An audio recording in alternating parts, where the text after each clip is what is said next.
All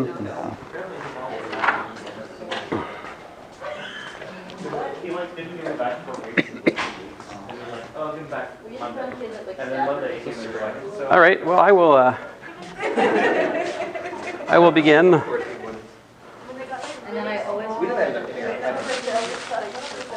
Oh man, I didn't pass the. Well, here is the attendance sheet. Are you allowed to record the class? It's already recording. It is recording. So, all right, I will try to start.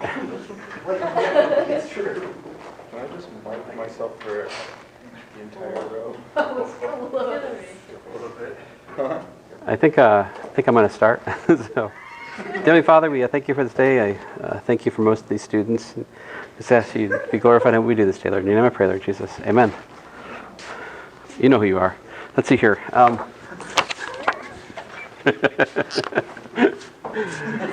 All right, so let's talk about limits in normed linear spaces. So definition, if F is a mapping from its domain, seems like safe thing to say, which is a subset of a normed linear space V to W, also a normed linear space, is a function from, and so a way to say that briefly is like set it as a pair V comma the norm for V to normed linear space W comma norm for W, and X naught is either a limit point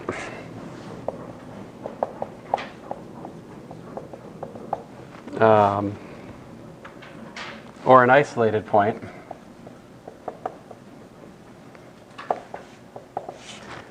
of the domain of F, and L is an element of W, then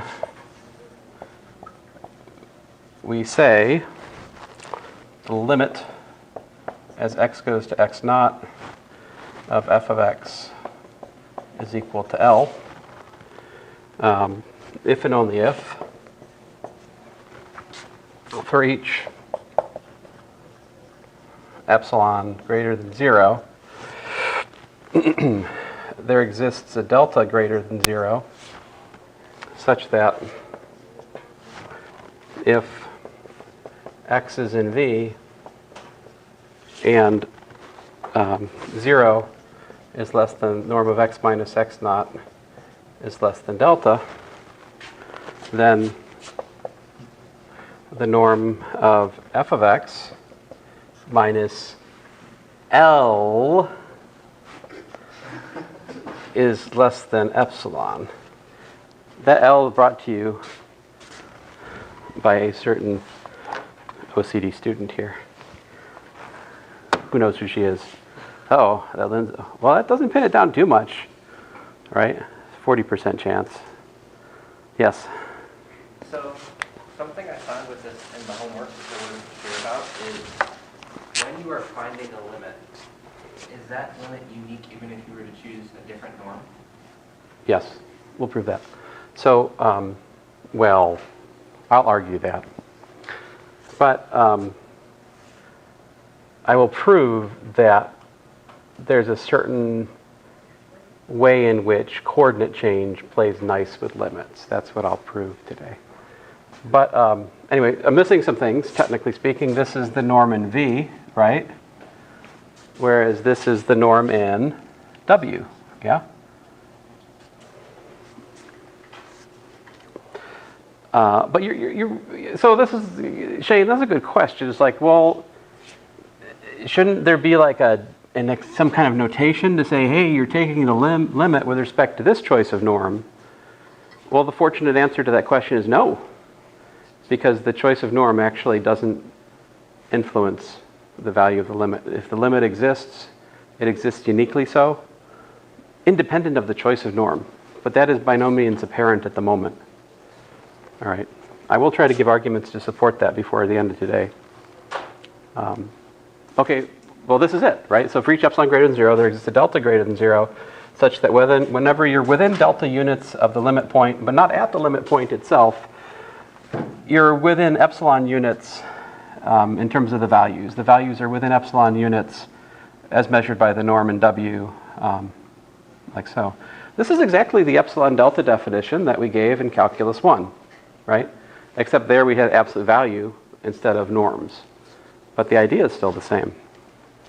Now, a little bit more here. In my notes, I have f of x not there. That's a typo, all right? Like, it's supposed to be L here. And then this is next. If the limit as x goes to x naught of f of x is equal to f of x naught, then we say, f is continuous at x naught. Right. Now, if you think about this, you could prove continuity with epsilons and deltas as well. If you were going to do that, what you'd want to do is drop, let me just make a remark here.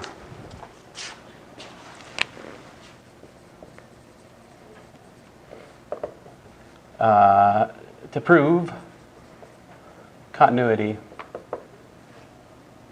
at x naught, use norm of x minus x naught less than delta implies norm of f of x minus f of x naught less than epsilon. If you do that, that means that the limit is equal to f of x naught, and you actually don't, I just dropped the 0 is all.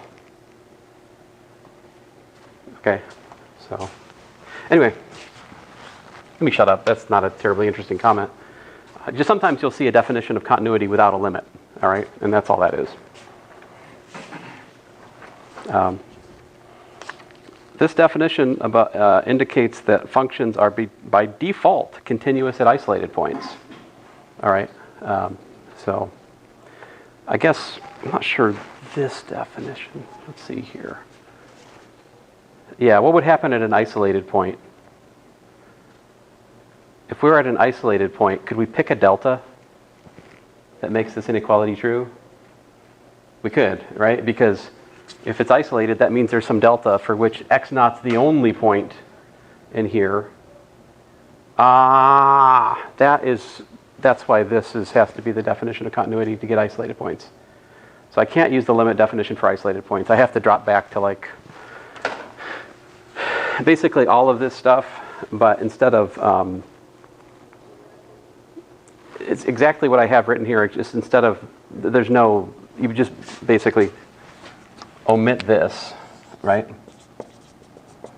Omit that, and you make this f of x naught. If you can establish that chain of, ignore this piece. If you can establish that, then that would define continuity. That's actually the definition of continuity. I need to define it that way to take care of the isolated point. I'm sorry, I'm still working out some demons here.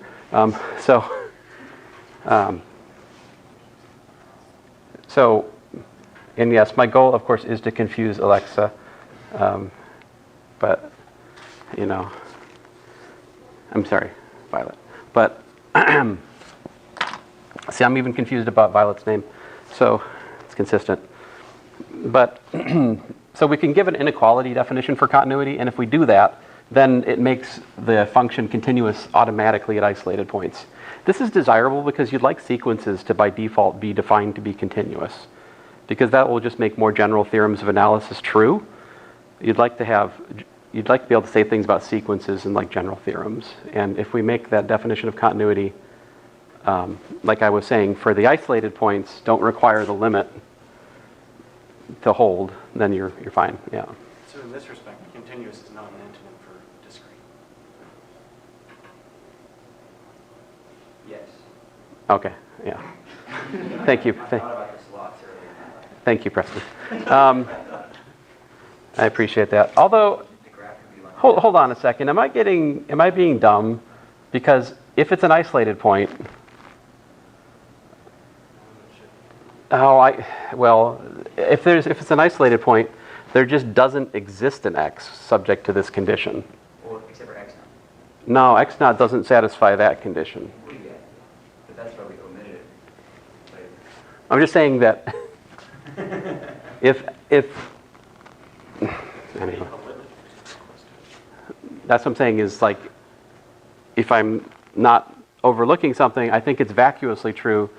This condition's vacuously true, so the limit does exist. It's just but then the problem with that is that then the problem with that is the limit's not unique because you could put whatever L you wanted there, I guess, because there is no X. I don't know. That's a problem. That's a problem. That's a problem. All right, let me not do this. How did this start? I blame Shane, actually. Now that I think about it. So, example. I think it was Shane's fault. Let's look at f of x equal to cx plus b naught. All right, where so here for x an element of V, a normed linear space. All right, and we're letting c be a real number and b naught a particular vector in V. All right. And we're also, for the sake of, ease of argument, c not equal to 0. I'd like to, well, you guys tell me. What do you think? I should claim the limit as x goes to x naught of cx plus b naught. What should it be equal to in this abstract norm linear space? Yeah. Cx naught plus b naught. Some of you are like, I could have said that. Right? Okay, so let epsilon be greater than 0. Choose delta equal to epsilon over something. If x is in V, and 0 is less than the norm of x minus x naught is less than delta, then the norm of f of x minus parentheses cx naught plus b naught is equal to the norm of cx plus b naught minus cx naught plus b naught, parentheses. But the b naughts, they be canceling. What are you guys laughing? What are you guys laughing at? It's perfectly good English.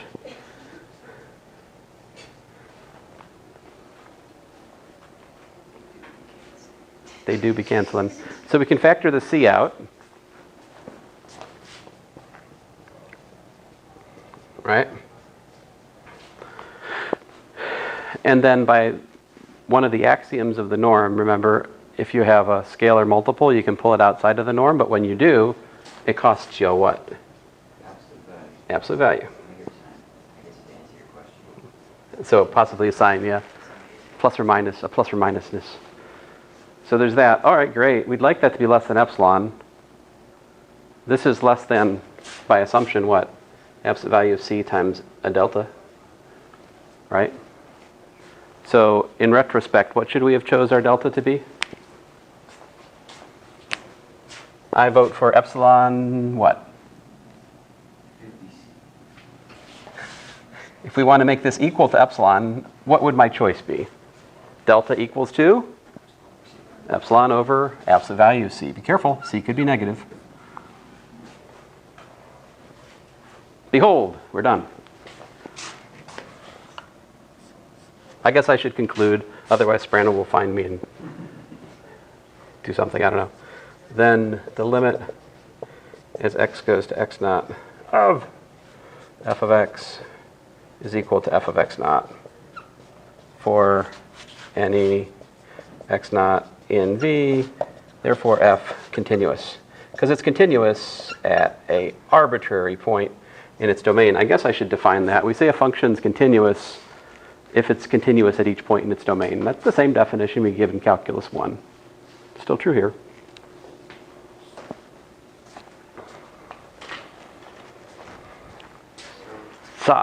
See? There's nothing you could do to that example, Shane. You can try. I got through it before you got me a question. So, yes. Do you tend to mind if we leave our work as all that pre-work to find the delta, and then just don't work through the delta? To prove that the delta works. I want to see a proof. I don't need to see scratch work if that's what you're asking me. I mean, would that be sufficient? Because then Yeah. if we were to find the delta. Yeah, this is a complete solution to the claim. Okay. You don't have to motivate your choice of delta. You just have to use a delta which is correct. Okay. Yeah. So if there's a bunch of inequality steps to make your delta correct, those still have to appear in the proof. But like you never plug the delta, but it's fine. If it doesn't. Well, I did right here. Delta is equal to epsilon over c, so this is epsilon. Ah. Yeah. It's a self-fulfilling prophecy. Yeah. Now, Uh-oh. if I, Example 2. well, if I Yeah. my scratch work on my scratch work on the page, then can I just cite my scratch work? Can I say by scratch work? No. No. Man, I've got a page of that. Nah.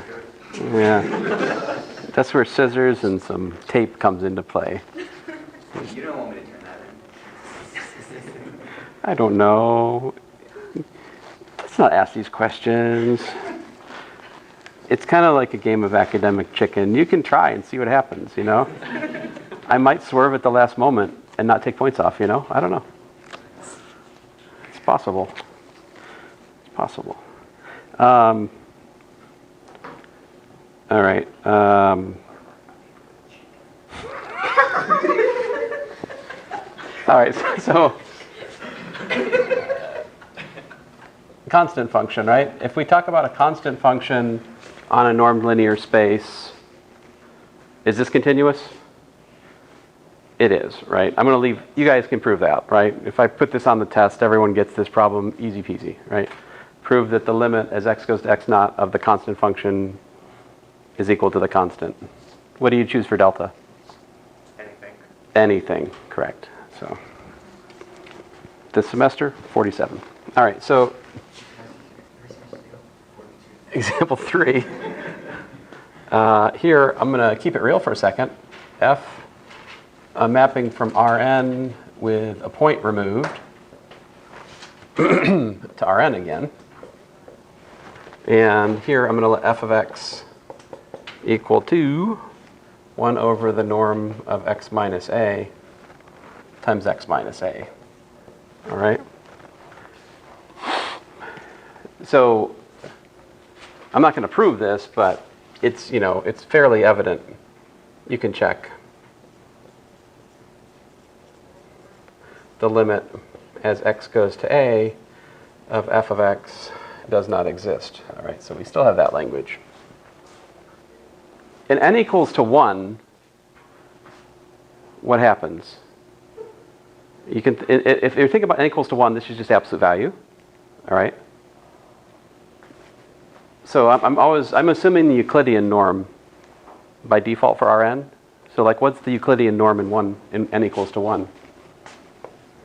By the way, norm of x is the square root of x squared, right? If there's just one variable. But this is a formula for the absolute value of x, if you didn't know. So the norm reduces to absolute value in dimension 1. And in dimension 1, this example, like I can graph it, you know? This is equal to 1 if A is here, over here, and it's equal to minus 1 over here, and it's not defined at A, right?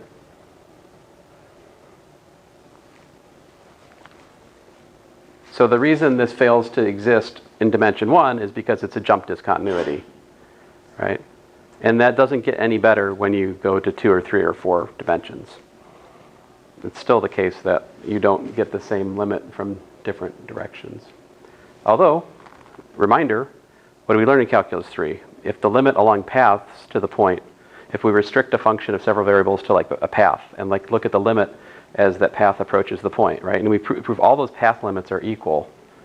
Does that imply that the multivariate limit is equal at that point? It does not, right? Path limits and multi-limit, you can't reduce a multivariate problem to a single variable problem in terms of the limit of the domain variable. It's more subtle than that. That should be one of the lessons that we learned in Calculus 3. This idea, so like in one dimension, you can look at left limit and right limit, and if they're equal, that gives you the existence of the two-sided limit. That's no longer the case in dimension 2, 3, or higher for the domain. We can have all linear paths, you know, giving the values of the function equal to a certain thing, and then it may be that if we consider a parabolic path, we get a totally different value. You should have seen these examples in Calc 3. Okay, anyway, let me move on. I can modify this one a little bit. If I look at like g of x equal to the absolute value of x minus, absolute value, the norm of x minus a over x minus a times x minus a. Now this thing, you could show that the limit as x goes to a of g of x is what?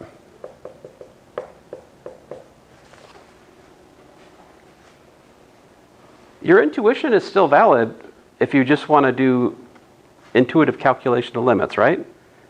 Because the basic idea is that we're looking at points close to the limit point, but not the limit point itself, right? So this formula gets into trouble at x equals to a. Otherwise, it's okay. So like here, anywhere except for x equals to a, this is just 1.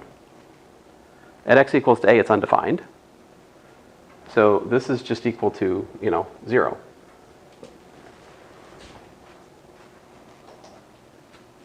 So basically what g is, it's a function whose domain is all of Rn, and it's just got a single hole punched in it at a.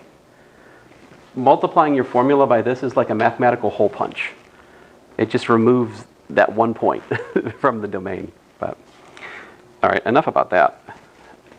Next proposition, 1.3.7. The norm is continuous.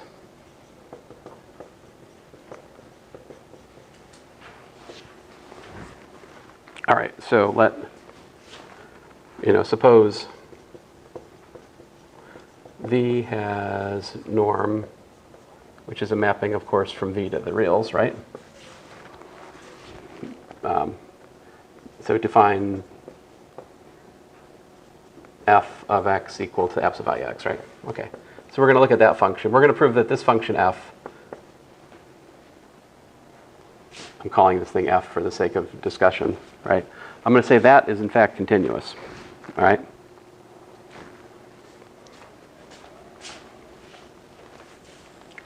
So let me show you the argument. Proof. Let A be an element of the vector space and epsilon greater than 0. I think I neglected in the last problem to say x naught was an element of the vector space. So you probably should take a point off my proof, I'm trying not to be that picky in here about that kind of thing. Like I'm really much more interested that you have the big idea of the proof in here than some of the, the minutia. But I'm trying to be careful in here. So I should have said x naught is in vector space, but I will forget things like that sometimes. If you're tired of writing, you can always say, let blah, blah, blah, blah be as stated in the theorem and go from there, So anyway, let A be in V and epsilon be positive. Choose delta equals to epsilon. And x and v such that 0 less than norm of x minus a less than delta. Well, that's annoying. Observe.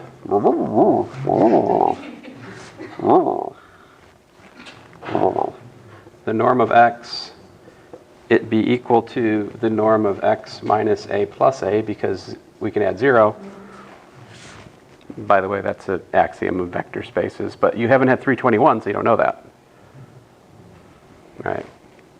I mean, some things we learn in 321 are kind of dumb. You know, we make a big deal out of this. There's a 0. Ooh. So, mathematicians are very serious about their definitions. Let's see here. Don't tell the other mathematicians. So, so this is the triangle inequality, right? And so that would be less than delta plus the norm of a. All right. All right, so then, I'll continue up here. If we look at the norm of f of, my bad, there's no norm here. This is absolute value, right? The range of the function is real, so we just look at the absolute value. That's the norm here. F of x minus f of a, all right, that is equal to norm of x minus norm of a. Man, I hope this isn't going to be a pattern in here, which is less than what?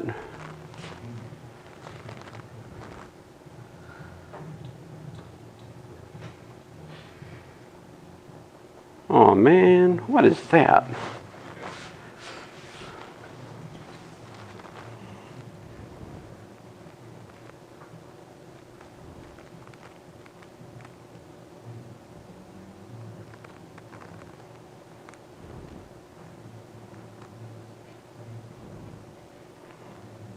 I think I need to look at the thing above.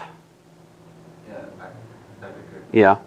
You could probably do that absolute value is less than just Uh-huh. x for the norm of x minus norm of a. Well, why would that be true? Oh, sorry, it might be greater. Never mind. I mean, yeah, I mean, I could say this. Greater. But you could do less than or equal to that. And then you could use your plus 2 that and then work it out another place to make it work. So that is less than delta plus 2a. I mean, that's true, I guess. I don't know if that's what you want. Not what I want. I want an epsilon. Could you just swap out, when you originally have in the absolute value, you have the norm of x. Could you just swap that out for delta plus norm a? Yeah, exactly. And then that cancels that. Here? Yeah, right there. So what do you want me to do? The absolute value Mhm. of delta plus the norm of a minus the norm of a.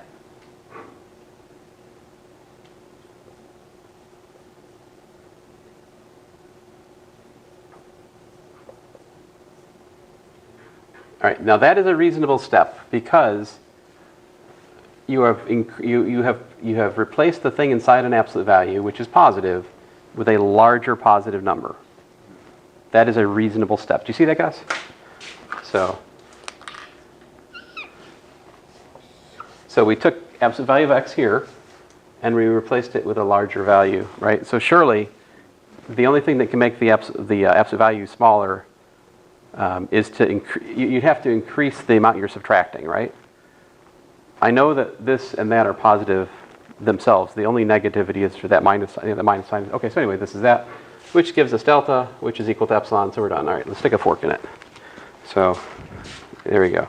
The norm is continuous. Woohoo! All right.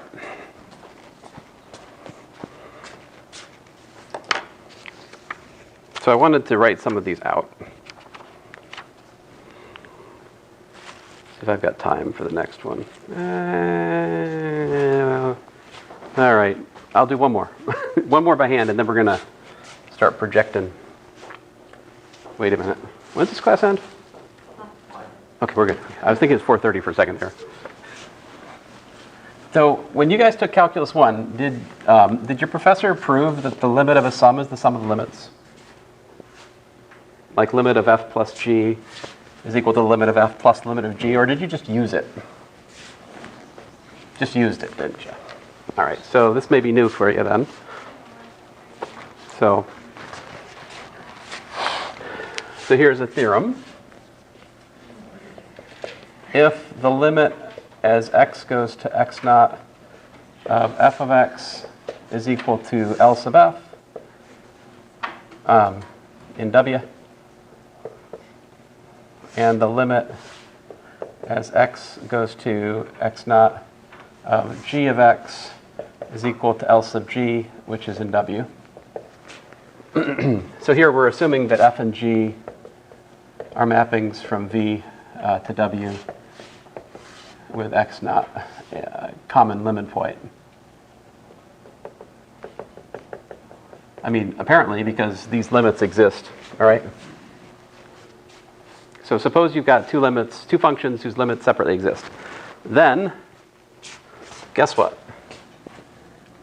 The limit of c times f plus g as x goes to x naught is equal to the limit as x goes to x naught of f, I pulled c out, sorry about that, plus the limit as x goes to x naught of g.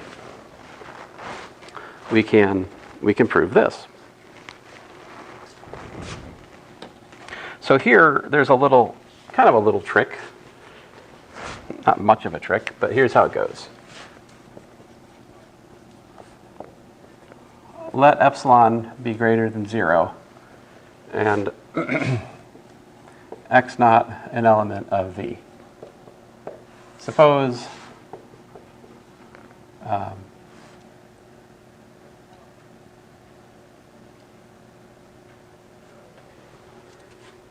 I'm going to be lazy. I'm going to not put the C in here, guys. I'm sorry. I'm just going to do the plus because we'll get the notes out in a second and we'll look at the C there. Okay, let's just focus on the plus. All right, so suppose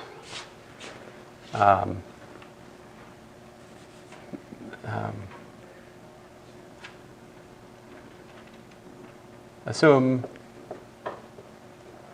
f of x goes to L sub f, and g of x goes to L sub g as x goes to x naught. All right.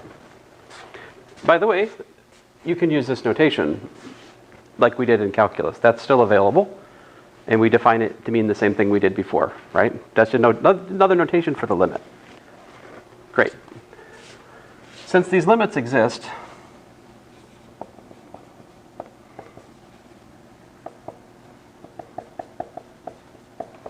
of f and g exist at x naught, there exists delta f greater than 0 and delta g greater than 0, for which, number one, 0 less than, no equality here, 0 less than the norm of x minus x naught less than delta f implies something, and 2, 0 less than norm of x minus x naught less than delta g implies something else. The something that I want, and it'll become obvious why I make this choice, but it won't make sense yet if you haven't seen this proof before.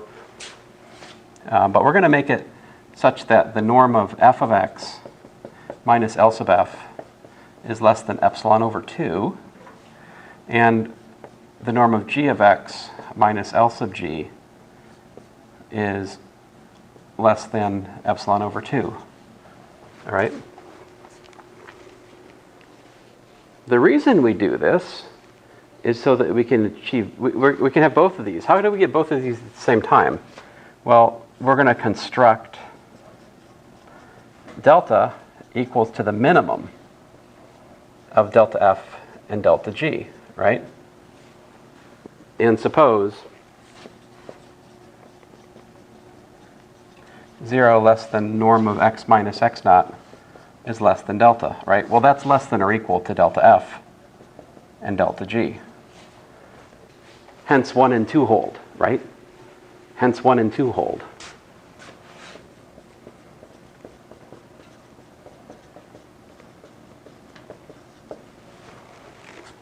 But that's wonderful, because then if you look at it, if we look at the norm of f plus g parentheses of x minus parentheses L sub f plus L sub g, that is equal to the norm of f of x minus L sub f plus the, plus still same norm, g of x minus L sub g. So what I'm doing here, once I get out of the way, is I'm putting in, how do we define the sum of two functions? We define it point-wise, right? So like f plus g of x is f of x plus g of x. That definition you were taught in pre-calculus still applies here. This is how we define the addition of functions. But remember, one of the properties of the norm was the triangle inequality. That's one of its defining properties. So this is less than or equal to the norm of f of x minus L sub f plus the norm of g of x minus L sub g. All right? By the triangle inequality. But then what? What do we bake into the cake of the delta here? We are, it's less than what? See what we can do now? So this is less than, this one, epsilon over 2. And this one, also less than epsilon over 2. So we get a epsilon, and we're done. Because that proves that the limit of f plus g is equal to the limit of f plus the limit of g. This is the sum rule for limits. This same proof I usually give to calculus 1. But when I do it for calculus 1, it's absolute values. You want to know a fun story? Once upon a time, Dr. Wang taught calculus 1 for the first time. Once upon a time, he gave a test 1, and on that test 1, there was prove the sum rule for limits. Epsilon delta, this with absolute values, and epsilon deltas was in his test 1 because, and I quote, "It's easy problem."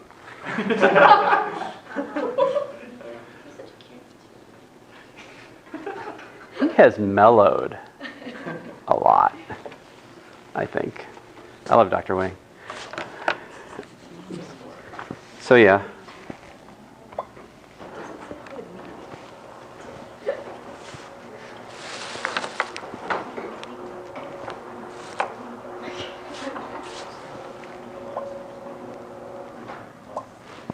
All right. Students just needed to follow his advice for that. What's that? That's wrong. Oh, just Just do the logic the natural way. do it the logic natural way. The logical way, the natural way. It's simple. It's simple. Great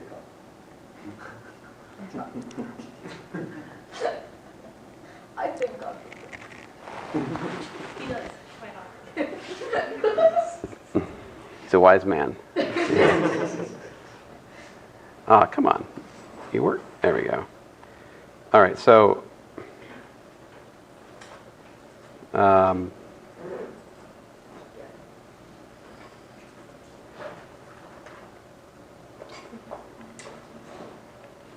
sorry, I'll eventually find my way back to where we just were. All right, so I just proved. So I'm sorry to not write all this stuff out, guys, but if I was to write it out, it would take about 2 weeks of the class time. And then this material would be tested on proportionately. But if I just have one class of it, then the amount of like bandwidth that the homework occupies is proportionately less, which you would like. But I do feel like I owe you technical proofs of these things we're using, and so I want to show you. All right? There's nothing in here in these arguments which is really much more difficult than the things I've written out carefully. It's just that they start to involve summations and things. So we just proved this to prove that you can pull out a constant. Very similar argument. You probably could figure that out. If I made that a homework problem, you'd probably get it, no problem. But to prove too, if C is equal to 0, the result's clearly true. If you then have C not equal to 0, you choose delta such that your function is less than epsilon over absolute value of C. So then if you have this is very reminiscent of the thing we've worked on the board already, right? It's almost the same proof. And so there you go. That proves that the limit of a constant times the function is the constant times the limit of the function. So that, in short, we have linearity for the limit on a normed linear space. Yay! And more than that, we have a lemma. Constant vectors pull out of the limit. So if I have, a function whose limit is L, and this is a function on a normed linear space, all right? And I have a fixed vector W naught in W. And if I take the function times W naught, well, guess what? I can just pull the W naught out and calculate the limit, just like that. The proof is right down here. If W is equal to 0, then it's obviously true. That rests on the constant limit that I said I might put on the test, right? That proved the limit of a constant function is the constant. One of those constants could be 0, right? The limit of the 0 function, 0. I keep using that for these exceptional cases. Okay, so here we go. Suppose W naught is not equal to 0. Then the norm is not equal to 0. That's part of the axiom for the norm. And we're going to assume that the function goes to L as x goes to A. Let epsilon be greater than 0.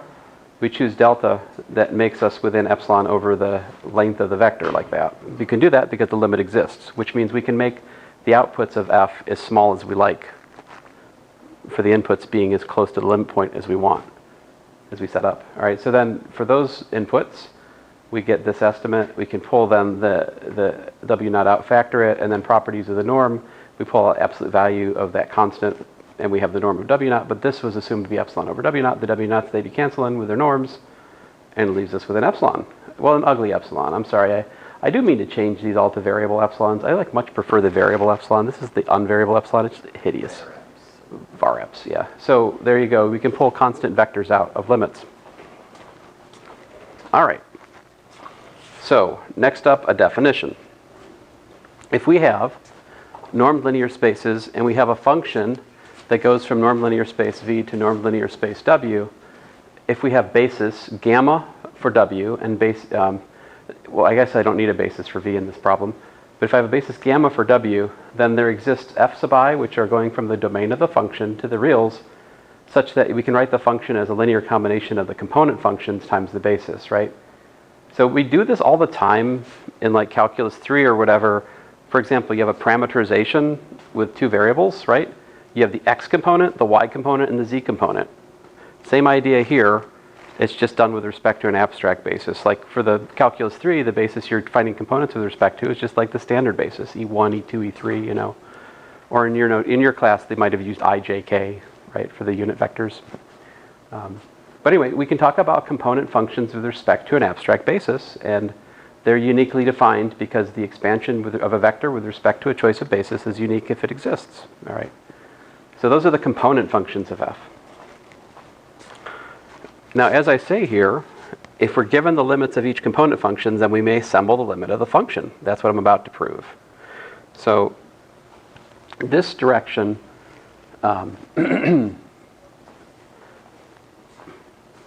if I hadn't made a couple of mistakes early in class, I would have written this on the board today, all right? Like, this is worth writing out.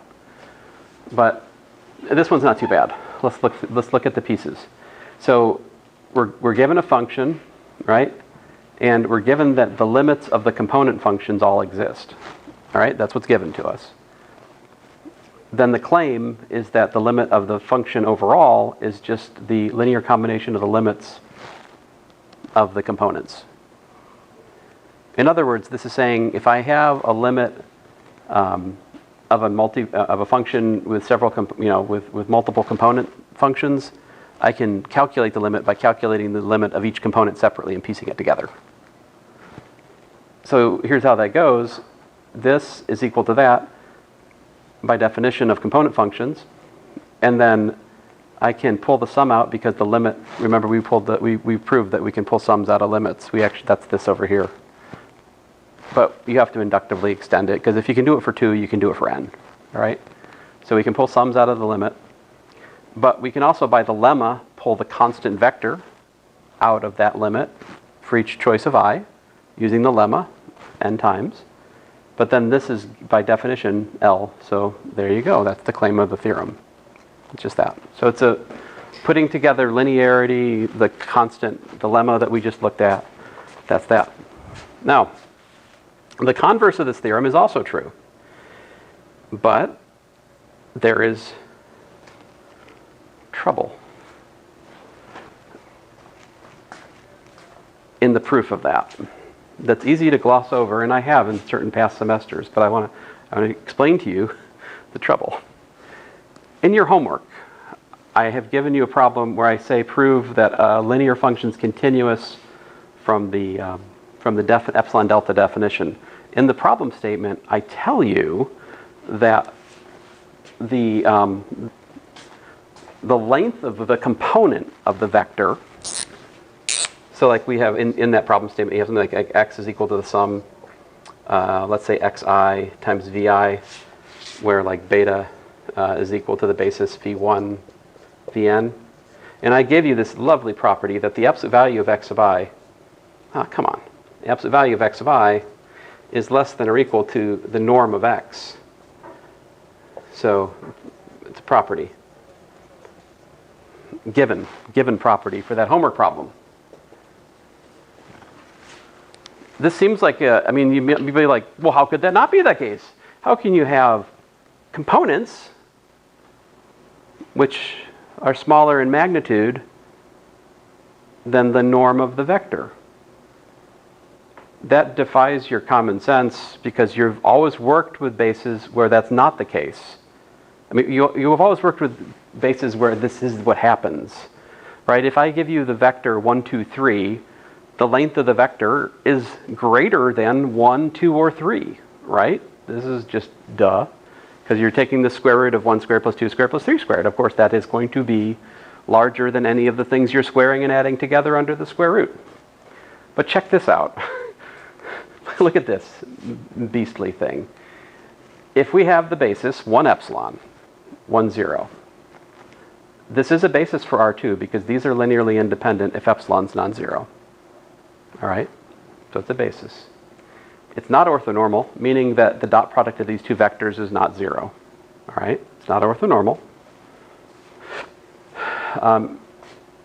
So if you look at x equal to 1 minus epsilon minus 1 comma 0, right? Well, the ones cancel and you get 0 epsilon, right? So the norm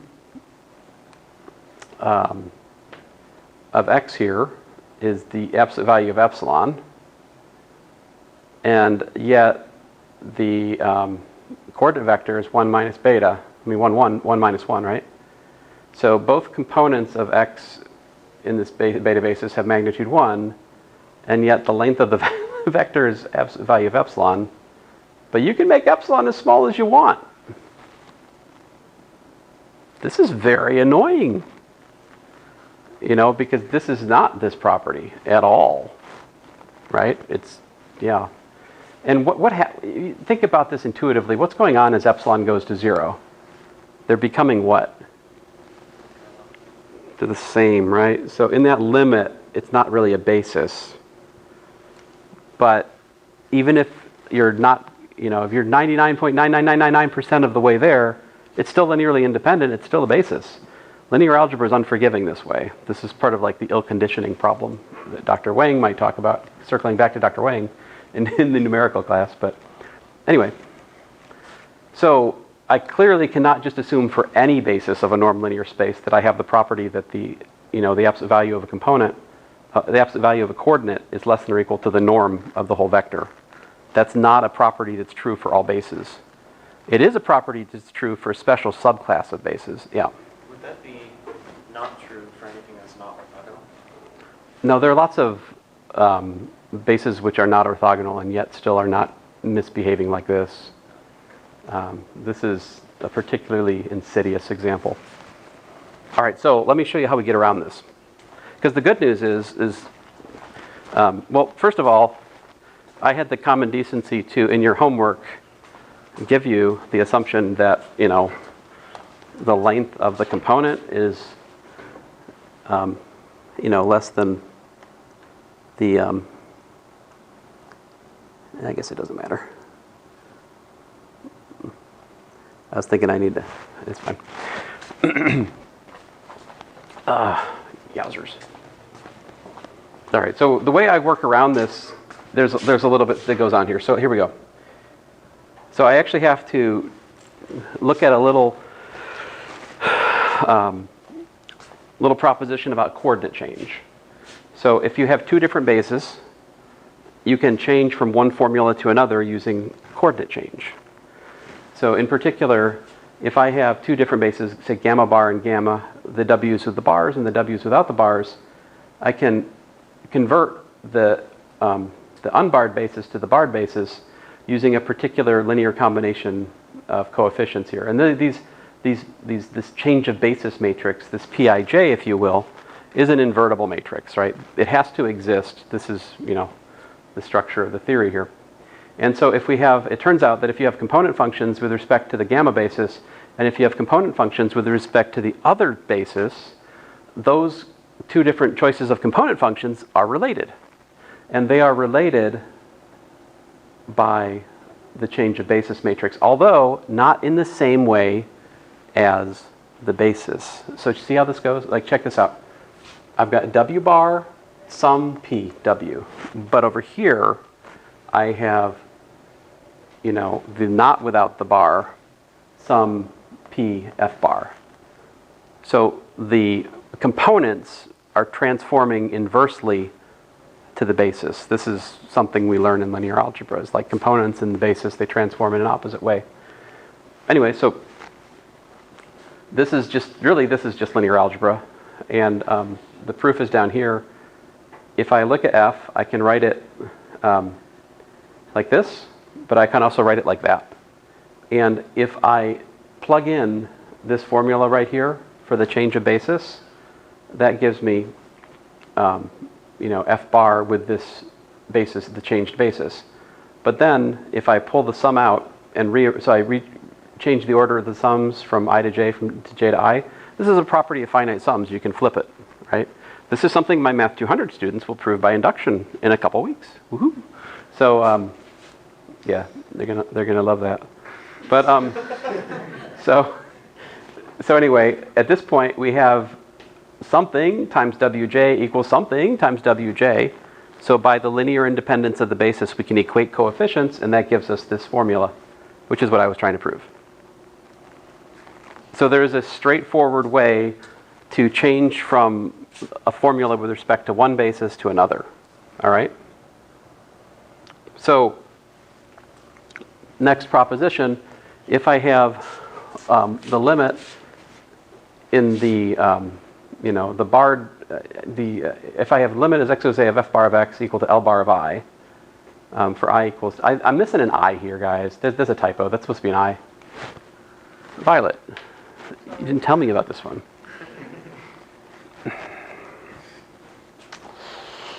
And I think it's missing here too. So then the limit of this is equal to that. Now, if you look at this, well, no?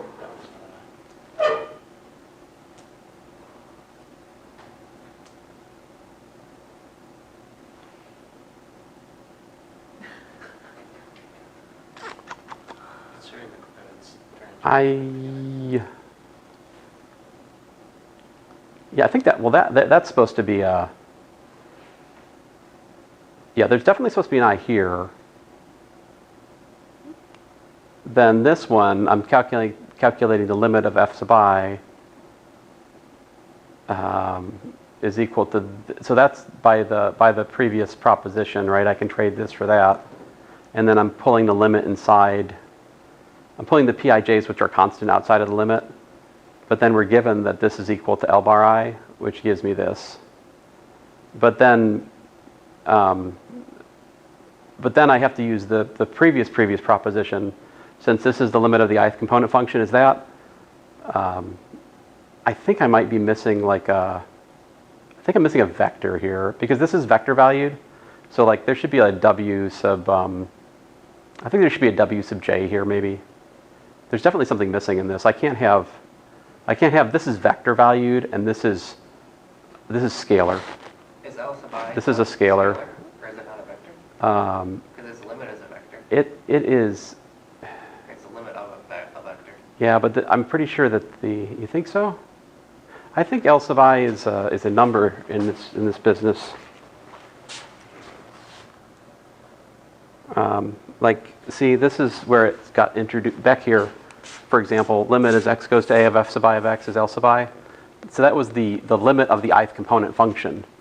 And I'm pretty sure L bar sub I is the limit of the ith barred component function. I'm pretty sure the thing we're just looking at is missing a w sub I. Listen, let me not major in the minors here. Let's move on about that. But I really was just plugging in. I was trading this for that, and then basically in the next page, I take this, I replace it with that, and then I pull the Pij outside of the limit because it's a constant, which just ends up leaving me with the limit of f bar sub I, which is given to be L bar sub I. But then, to make the finishing step, I have to go back and use this theorem up here, which gave us that, you notice the wi here? It gave us that if the limit of the component functions have these constants, these are numbers, scalars, that are the limit of each component function, then I take those scalars and build a linear combination of the given basis to form the limit of the vector valued function. So I'm definitely missing a w sub I on the next page. Violet.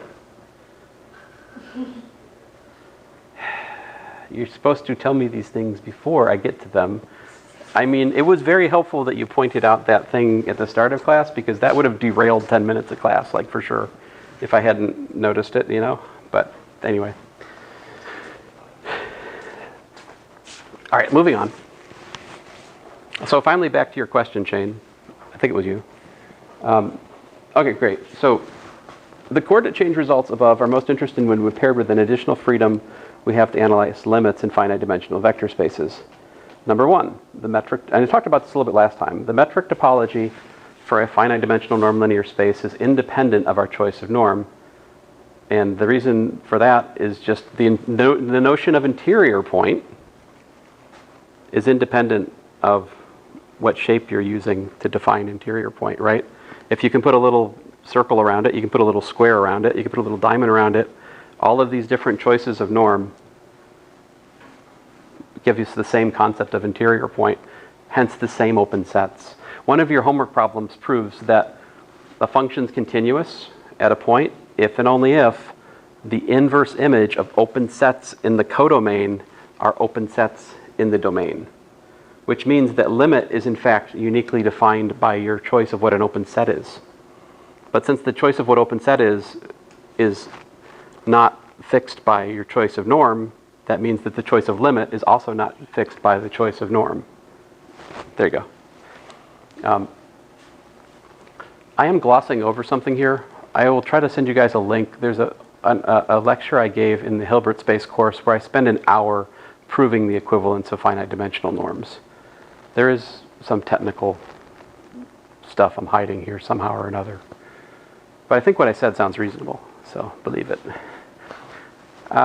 Given normed vector linear spaces V and W, a function f from VW, we find f as continuous. Oh, I was just saying that, wasn't I? And since different choices of norm provide... Hey, I just said all these things. I did prepare for class, I promise.